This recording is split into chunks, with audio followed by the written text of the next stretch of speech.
Union carbide అని ఒక American company మన భోపాల్లో పెస్టిసైడ్స్ మ్యానుఫ్యాక్చర్ చేస్తుండే. ఈ కంపెనీలో 51% షేర్స్ యుఎస్ ఇన్వెస్టర్స్వి, 49% షేర్స్ ఇండియన్ ఇన్వెస్టర్స్ ఉంటుండే. ఇండియన్ గవర్నమెంట్కి కూడా ఇందులో షేర్స్ ఉంటుండే. ఈ ఫ్యాక్టరీ భోపాల్ సిటీ లిమిట్స్లో ఉంటుండే. ఈ కంపెనీ 7 అనే పెస్టిసైడ్ని మ్యానుఫ్యాక్చర్ చేస్తుండే. ఈ పెస్టిసైడ్ తయారు చేయడానికి మిథైల్ ఐసోసైనైట్ MIC అనే కెమికల్ కావాలి. మిథైల్ ఐసోసైనైట్ని బ్యారల్స్లో బయట కంట్రీస్ నుండి ఇంపోర్ట్ చేస్తుండే. MIC అనే కెమికల్ లిక్విడ్ ఫామ్లో ఉంటుంది. MIC వాటర్కి ఎక్స్పోజ్ అవుతే ఒక ఎగ్జోథర్మిక్ రియాక్షన్ స్టార్ట్ అయ్యి ఆ హీట్కి ఒక టాక్సిక్ గ్యాస్ ప్రొడ్యూస్ అవుతుంది. ఆ గ్యాస్ని ఎక్కువసేపు పీల్చుకున్న వాళ్ళకి ఐస్ బర్న్ అయి బ్రీతింగ్ ప్రాబ్లమ్స్ వచ్చి చనిపోతారు. MIC వాటరే కాదు, ఎయిర్కి ఎక్స్పోజ్ అయినా కూడా ఆ ఎయిర్లో ఉన్న మాయిశ్చర్ వల్ల రియాక్షన్ స్టార్ట్ అయ్యి ఈ టాక్సిక్ గ్యాస్ రిలీజ్ అవుతుంది. 7 పెస్టిసైడ్కి కాంపిటీటర్స్ రావడంతో యూనియన్ కార్బైడ్ ఈ పెస్టిసైడ్కి రేట్ తగ్గించాల్సి వచ్చింది. మ్యానుఫ్యాక్చరింగ్ కాస్ట్ని తగ్గించడానికి ఫ్యాక్టరీలోనే MIC రెడీ చేయాలని డిసైడ్ అయ్యి కావాల్సిన పర్మిషన్స్ తెచ్చుకొని 1979లో ప్రొడక్షన్ స్టార్ట్ చేశారు. ఇలాంటి డేంజరస్ కెమికల్ని మ్యానుఫ్యాక్చర్ చేసి స్టోర్ చేయడానికి చాలా సేఫ్టీ ప్రోటోకాల్స్ పాటించాలి. ఈ ఫ్యాక్టరీలో 3 ట్యాంక్స్ ఏర్పాటు చేశారు. ఒక్కొక్క ట్యాంక్ కెపాసిటీ 40 టన్స్. ప్రతి ట్యాంక్ మీద టెంపరేచర్ అండ్ ప్రెషర్ చెక్ చేయడానికి మీటర్స్ ఉంటుండే. సేఫ్టీ ప్రోటోకాల్స్ ప్రకారం 2 ట్యాంక్స్లో 60% కెపాసిటీ వరకు స్టోర్ చేసుకొని 3rd ట్యాంక్ని ఎంటీగా ఉంచాలి. మిగతా 40%లో ఎయిర్ మిక్స్ అవుతే రియాక్షన్ స్టార్ట్ అవుతుందని నైట్రోజన్ని ఫిల్ చేస్తుండే. దీని నుండి వచ్చే టాక్సిక్ గ్యాస్ని అక్యుములేట్ చేయడానికి ఒక అవుట్లెట్ ఉంటుండే. ఆ అవుట్లెట్ నుండి వచ్చిన గ్యాస్ని ఒక వెంట్ స్క్రబ్బర్ నుండి పాస్ చేయిస్తారు. వెంట్ స్క్రబ్బర్ పాయిజనస్ గ్యాస్లో నుండి టాక్సిక్ ఎలిమెంట్స్ని ఎలిమినేట్ చేస్తుంది. టాక్సిక్ పార్టికల్స్ ఎలిమినేట్ అయ్యాక ఆ మిగిలిన గ్యాస్ని ఎన్వైర్న్మెంట్లోకి వదులుతుంది. 1984 డిసెంబర్ 2 రాత్రి 9 గంటల షిఫ్ట్కి వచ్చిన వర్కర్స్కి వాళ్ళ సూపర్వైజర్ ఈ ట్యాంక్స్కి ఉన్న పైప్స్ని క్లీన్ చేయమని చెప్తాడు. వర్కర్స్ ఈ పైప్స్ క్లీన్ చేయడానికి పైప్లోకి వాటర్ని వదులుతారు.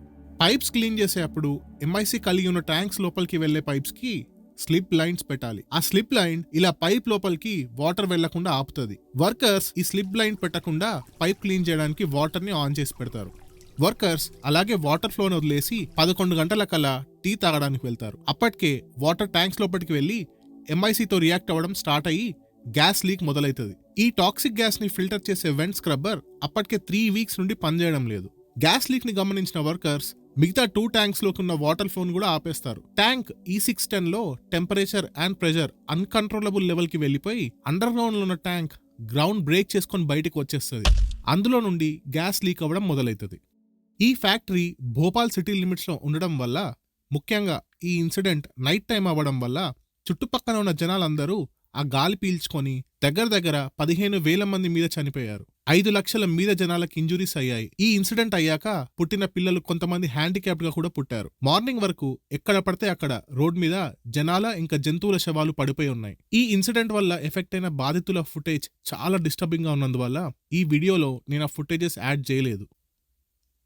గ్యాస్ క్లియర్ అయ్యాక ఈ ప్లాంట్ ని ప్రాపర్ సేఫ్టీ ప్రోటోకాల్స్ తో మిగిలిన MIC ట్యాంక్స్ ఖాళీ చేసి ఈ ప్లాంట్ ని ముందు పర్మనెంట్ గా క్లోజ్ చేశారు.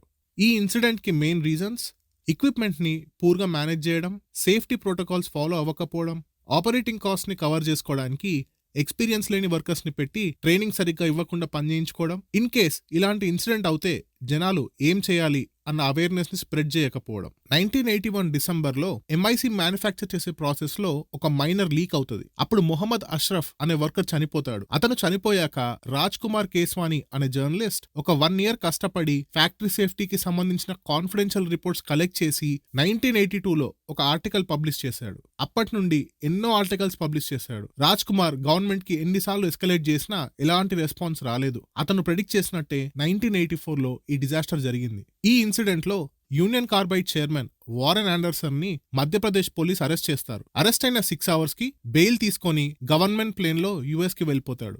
1987లో ఇండియన్ కోర్ట్స్ ఆండర్సన్ ఇంకా UCC ఎగ్జిక్యూటివ్స్ ని కోర్టులో హాజరవ్వమని చెప్తుంది. వాళ్ళు ఎవరు కోర్టులో హాజరవ్వరు. 1989లో UCC దగ్గర $470 million ని కాంపన్సేషన్ లాగా రిలీజ్ చేస్తారు. వారెన్ ఆండర్సన్ 2014లో న్యాచురల్ కాజెస్ వల్ల 92 years కి చనిపోయారు. ఇవాళటి రోజు కూడా ఈ డిజాస్టర్ మీద చాలా కేసెస్ పెండింగ్ లో ఉన్నాయి.